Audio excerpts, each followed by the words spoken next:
Right now, it is time for us to check sports. It is time for us to bring in Mike Cozzi. Mike, good morning. Good morning. So today's the day at 3 o'clock, in between 3 and 6, they do all the announcements of the Major League Baseball Hall of Fame. Oh, I can hardly wait. Well, here, I don't want to talk about the people, the new people going in yet, but here's the interesting thing.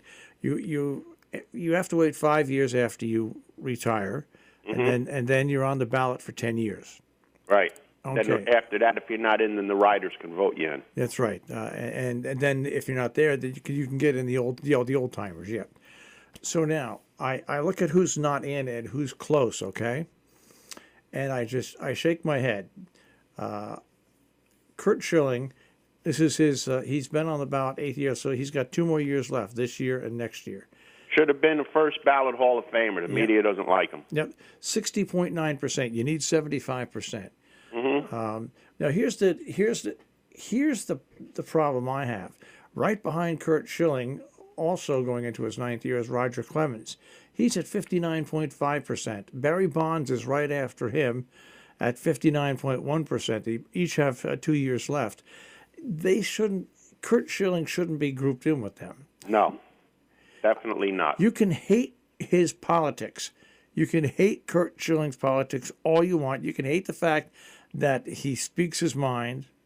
It's got nothing to do with him as a player. Bingo. He gets put in the Hall of Fame for not his political beliefs, but for the way he played baseball. Yeah, so I mean, and this is coming from a Yankee fan, but you just can't deny that guy, to me, the Hall of Fame. You just can't. He was great with the Phillies when they stunk. He was great with Arizona when they won a championship. And his Game 6 performance against the Yankees was legendary. Yeah, that's exactly right. And he was a key reason the Red Sox won that World Series. Oh, yeah. Without him, they don't win. No, without him, without Ortiz. I mean, there was a lot of withouts. Yeah. But without Johnny Damon, they performed well as a team, and he was part of that team. And like I said, his performance with the bloody sock is what it is. And, people can say he shouldn't have done what he did. He did what he did. He risked himself, nobody else, and he won a game. All right. Now he should be in the Hall of Fame. I look at who's some of the new people that are on the ballot this year. Bobby Abreu. Who? Bobby Abreu. No. Josh Beckett. No. Heath Bell. Who? Heath Bell. I've never even heard of him. Eric Chavez. Is he Chop Chavez, the jockey's son or something? Oh, my God. Jason Giambi. Yeah. And, of course, I'm just listing some of the names that are... Ish Kapoya. Cliff Lee. No. Carlos Pena. No. I know. Alfonso Soriano. No. I can't believe he's out of baseball 5 years already. So, I mean, we'll see what happens. We'll see what happens with it. But I guess they put everybody that's been out of baseball for 5 years on the list. They must, because some of these names... They don't belong anywhere near the Hall of Fame unless they're going in to look. Put me on the list because some of these names are... Well, anyway, so that's be... That's the problem. Yeah. That's the problem. But Schilling belongs in the Hall of Fame. No doubt.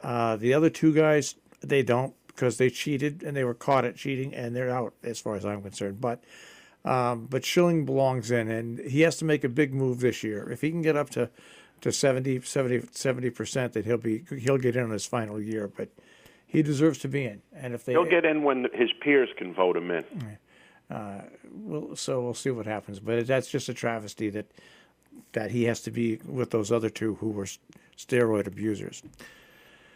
Yep. All right. Where else do you want to go here? Where else do we want to go? The Knicks won and the Nets lost. What? Yeah. How'd that happen? I don't know.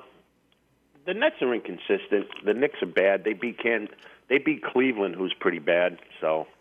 But they're playing a little better under this new coach.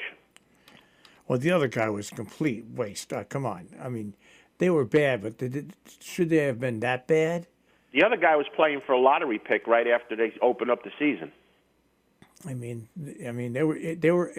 There's bad, and then there's embarrassingly bad. and they were they have 2 wins in their last 10 games. So that's better than the old coach. They're 12-32. So 12-32. They win barely more than 25% of their games. That's horrendous. But you know what? At least you can say they're consistent. They've got 6 wins at home and 6 wins on the road. So it doesn't matter where they play. They're bad everywhere. Okay, so that's so much for that. We did baseball. NFL, not much really going on there. Nah, it's too long. It's 2 weeks. Yeah, I mean, these guys don't want to wait 2 weeks to play. See, I think they should have the Super Bowl first and then that Pro Bowl stuff the next week. Yeah. It's just that's the way they used to have it, I think. Yeah, come on. And they really shouldn't even have a game. They should have a nice big televised banquet where they name the most valuable players and all stuff like that, because the game's a joke. Yeah, they tried having a flag football game one year and guys blew their knees out. Yeah. It's football. It's a contact sport where people get hurt. If you play, there's always a chance to get hurt, whether it's a pickup game or a game that's played on Sunday afternoon. So it is what it is. And it's the worst.